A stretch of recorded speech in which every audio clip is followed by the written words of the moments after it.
নিয়ম অনুসাৰে যাতে চৰকাৰে এই ব্যৱস্থাটো কৰে তেতিয়াহ'লে উত্তম প্ৰচেষ্টা বেছিকৈ হ'ব বুলি ভাবোঁ যে আমি পাই থকাবিলাকেই পাই থাকিব নালাগে। পলিটিকেলি যে বায়াছনেছ ইয়াত থাকিব নোৱাৰিব কিন্তু যে পলিটিকেলি মই জানো মই অমুক মই বিজেপি মই কংগ্ৰেছ মই CPM সেই তেওঁলোকৰ এই পলিটিকেল কালাৰটো লৈ পেলাই ইয়াত কিন্তু কোনো কাম নহ'ব। নমস্কাৰ, আপোনালোকে চাই আছে সত্য। আজি মই উপস্থিত আছোঁ আইডিউ হলত আৰু ইয়াতেই মন্ত্ৰী বিমল বৰাদেৱে এখন আঁচনি অসমৰ শিল্পীসকলৰ প্ৰতি সেই আঁচনিখন স্বাস্থ্য বীমা আঁচনিখন উদ্বোধন কৰিছে আৰু এই আঁচনিখনৰ বিভিন্ন দিশ আছে।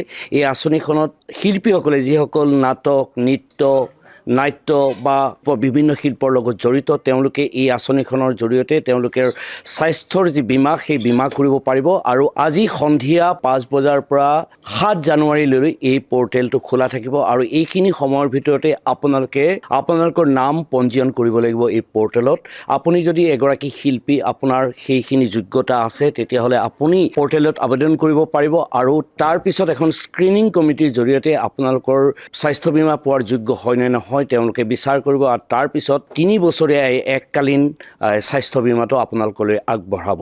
আৰু এইটো অসম চৰকাৰৰ এটা গুৰুত্বপূৰ্ণ পদক্ষেপ। মই ভাবোঁ যে অসমৰ শিল্পীসকল সদায় অনাদৃত হৈ আছে। অসমৰ শিল্পীসকলে যেতিয়া তেওঁলোকৰ স্বাস্থ্যৰ কিবা হয়, যেতিয়া তেওঁলোকে হস্পিটেলত থাকিব লাগে, হয়তো তেওঁলোকে বহুতো অসুবিধাৰ সন্মুখীন হয় আৰু অসম চৰকাৰে এনেকুৱা এটা সুন্দৰ পদক্ষেপ লৈছে আৰু সেই আঁচনিটো আজি উদ্বোধন কৰা হয়।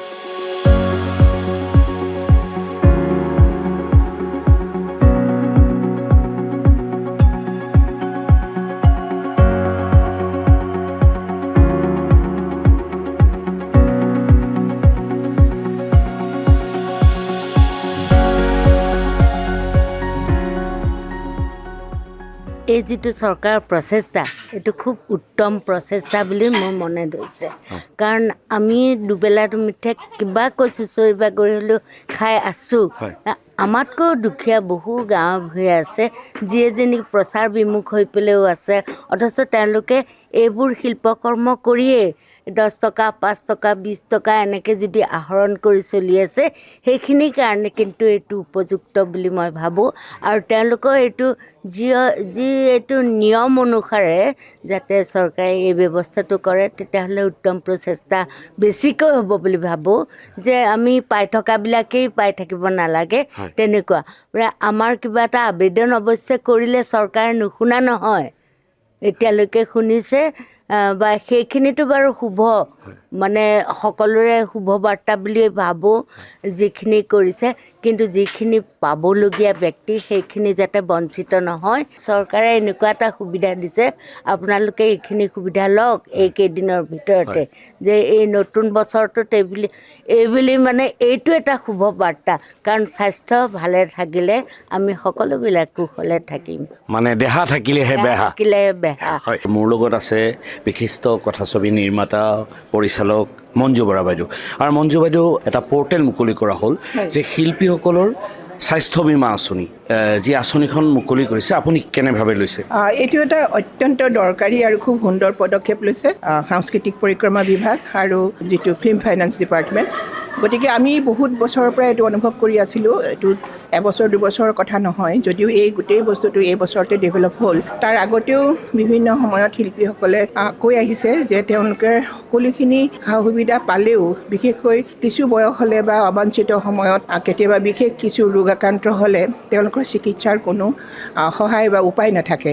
সেই সময়ত কৰে ফিল্ম ফাইনেন্স বিভাগে কৰে, মুখ্যমন্ত্ৰী পুঁজিৰ পৰা কৰে, আনকি সাংস্কৃতিক বিভাগৰ পৰিক্ৰমাৰ পৰাও কৰে। কিছু এককালীন সাহায্য তেখেতসকলে নকৰা নহয়। কিন্তু এই যে যিটো গ্ৰুপ ইঞ্চুৰেঞ্চৰ এতিয়া ব্যৱস্থা কৰা হৈছে, তো সেইটো মই ভাবোঁ খুব বেছি মানে ফলপ্ৰসূ হ'ব, খুব লাভ হ'ব চবৰে। কাৰণ তেওঁলোকে 18 বছৰৰ পৰা আৰম্ভ কৰি 60 বছৰলৈকে তেওঁলোকে আচলতে 70 বছৰটো ধৰি দিলে নেকি, মই গম পোৱা 70 বছৰ হৈ আছে। সেইটো আচলতে 60ৰ পৰা 60 অনৱাৰ্ডছ কৰি দিলে বেছি ভাল হ'ব। মই সংশ্লিষ্ট মহলক অনুৰোধ জনাম যাতে সেইটো শিল্পীজন জীৱিত থকালৈকে এইটো বঢ়াই দিয়ে। এতিয়া বৰ্তমান 3 বছৰৰ কাৰণে দিয়া হৈছে আৰু সেইটো আকৌ 3 বছৰৰ পিছত পুনৰবাৰ যিটো হেৰি হয় ৰিনিউ হয়, সেইটো কৰিলেও খুব ভাল হ'ব। নিশ্চয় চৰকাৰে যেতিয়া যেতিয়া মুখ্যমন্ত্ৰীৰ দায়িত্বত বা তেখেতৰ মানে যিটো কি বুলি ক'ম সহায় উৎসাহ, সেই উৎসাহত যিটো আৰম্ভ হৈছে সেইটোৱে এটা খুব শুভ লক্ষণ যে শিল্পী সমাজৰ কাৰণে ভাবিবৰ কাৰণে আমাৰ এখন আৰ্টিষ্ট ফ্ৰেণ্ডলি গভৰ্ণমেণ্ট আছে।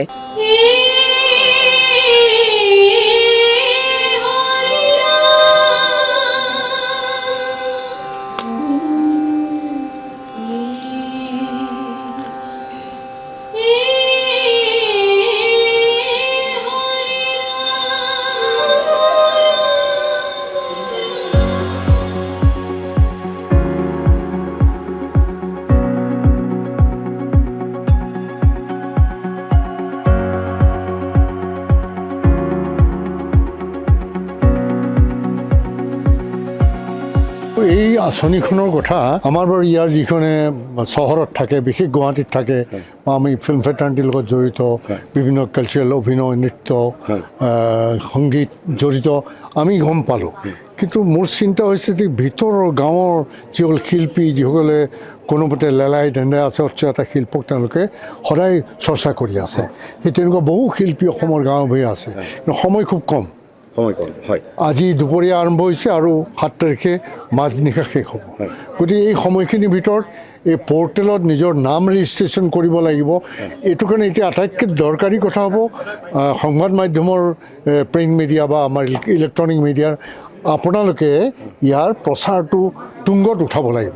গতিকে মই আশা কৰিম অসম চৰকাৰৰ সাংস্কৃতিক পৰিক্ৰমা বিভাগ বা ফিল্ম ফাইনেন্স, এই বিত্তীয় উন্নয়ন বিত্ত নিগমে যিহেতু এইটো দায়িত্ব লৈছে, ইনিচিয়েটিভ লৈছে, তেওঁলোকক মই আজি এই দিনটোতে যেতিয়া হৈছে মই ইয়াৰ পৰা এটা আশা কৰিম, অনুৰোধ কৰিম যাতে পৰ্টেলটো যাতে সকলোৰে ওচৰলৈ যায়।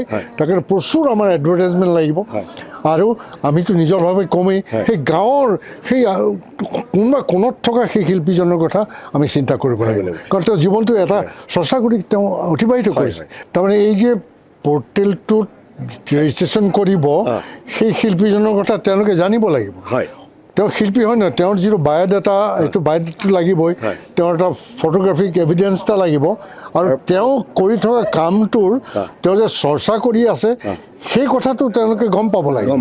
সেই গম পোৱাটো আটাইতকৈ ডাঙৰ, এইটো আটাইতকৈ ৰেচপনচিবিলিটি থাকিব সাংস্কৃতিক পৰিক্ৰমা বিভাগ।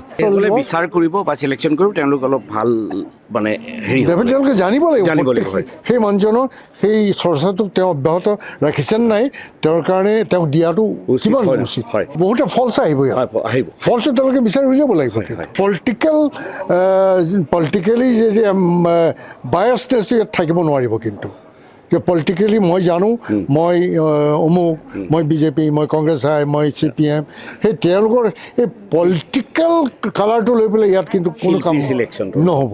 আৰু এই পৰ্টেলটোত আপোনালোকে আবেদন কৰিব পাৰিব, কৈ দিছোঁ www.arhi.cloud অৰ্থাৎ artisthealthinsurance.cloud, আৰু এটা আছে filmfinance.assam.gov.in, আৰু এইটো পৰ্টেলত গৈ এই ৱেবছাইটত গৈ আপোনালোকৰ ৰেজিষ্ট্ৰেশ্যন কৰিব পাৰিব। আৰু এই স্কিমটো আছে 18 বছৰৰ পৰা 70 বছৰৰ শিল্পীসকললৈ, আৰু তেওঁলোকে বিভিন্ন স্লেবত 3 লাখৰ পৰা 6 লাখ পৰ্যন্ত তেওঁলোকে ধন হয়তো লাভ কৰিব। আৰু ইয়াত আৰু এটা কথা আছে যে 16 ডিচেম্বৰ সন্ধিয়া 5 বজাৰ পৰা 7 জানুৱাৰীৰ নিশা 12 বজালৈ এই পৰ্টেলটো খোলা থাকিব। মই আশা কৰিছোঁ অসমৰ যিসকল শিল্পীয়ে ইতিমধ্যে একো তেওঁলোকে চৰকাৰৰ সাহায্য পোৱা নাই বা তেওঁলোকে ইতিমধ্যে কোনো স্বাস্থ্য বীমা পোৱা নাই, তেওঁলোকে এই পৰ্টেলটোত ৰেজিষ্ট্ৰেশ্যন কৰক আৰু চৰকাৰৰ এই সুবিধাটো তেওঁলোকে লাভ কৰক। আমাৰ এই অনুষ্ঠানৰ জৰিয়তে আহ্বান জনাইছোঁ যিসকল ব্যক্তি আছে, যিসকলে তেওঁলোকৰ অঞ্চলত থকা শিল্পীসকল আছে, তেওঁলোককো যাতে এই ক্ষেত্ৰত সহায় কৰে, যাতে যোগ্যজনে এই সুবিধা লাভ কৰিব পাৰে।